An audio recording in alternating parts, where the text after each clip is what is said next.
हिंदू धर्म अनुसार जब किसी के घर में किसी की मौत हो जाती है तो 13 दिन तक गरुड़ पुराण का पाठ रखा जाता है। शास्त्रों के अनुसार कोई आत्मा तत्काल ही दूसरा जन्म धारण कर लेती है। किसी को 3 दिन लगते हैं और किसी को 10 से 13 दिन लगते हैं और किसी को 1.25 माह लग जाता है। लेकिन जो अकाल मृत्यु मरा है उसे दूसरा जन्म लेने के लिए कम से कम 1 वर्ष लगता है। तीसरे वर्ष गया में उसका अंतिम तर्पण किया जाता है।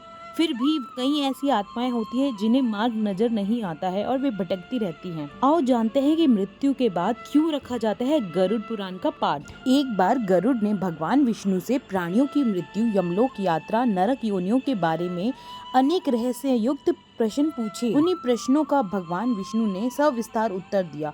ये प्रश्न और उत्तर की श्रृंखला ही गरुड़ पुराण है। क्यों सुनाते हैं इसे मृत्यु के बाद?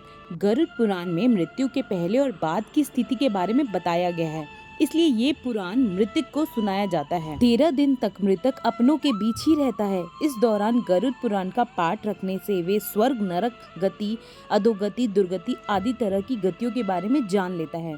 आगे की यात्रा में उसे किन किन बातों का सामना करना पड़ेगा, कौन से लोक में उसका गमन हो सकता है, ये सभी वे गरुड़ पुराण सुनकर जान लेता है। जब मृत्यु के उपरांत घर में गरुड़ पुराण का पाठ होता है, इस बहाने मृतक के परिजन ये जान लेते हैं कि बुराई क्या है और सद्गति किस तरह के कर्मों से मिलती है, ताकि मृतक और उसके परिजन दोनों ही ये भली भांति जान ले कि उच्च लोक की यात्रा करने के लिए कौन से कर्म करना चाहिए। गरुड़ पुराण हमें सत्कर्मों के लिए प्रेरित करता है। सत्कर्म और सुमति से ही सद्गति और मुक्ति मिलती है। गरुड़ पुराण में व्यक्ति के कर्मों के आधार पर दंड स्वरूप मिलने वाले विभिन्न नरकों के बारे में बताया गया है। गरुड़ पुराण के अनुसार कौन सी चीजें व्यक्ति को सद्गति की ओर ले जाती है, इस बार का उत्तर भगवान विष्णु ने दिया है। गरुड़ पुराण में हमारे जीवन को लेके कई गुड बातें बताई गई है, जिनके बारे में व्यक्ति को जरूर जानना चाहिए।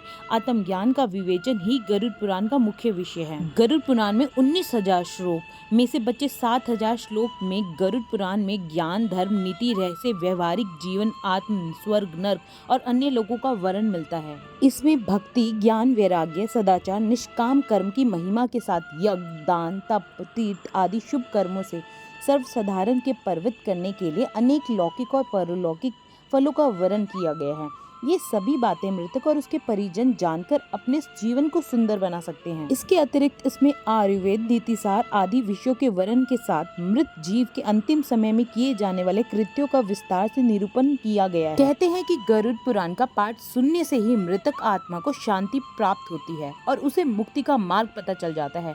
वे अपने सारे संताप को भूलकर प्रभु मार्ग पर चलकर सद्गति प्राप्त कर या तो पितरलोक में चला जाता है या पुनः मनुष्य योनि में जन्म ले लेता है। उसे प्रेत बनकर भटकना नहीं पड़ता है।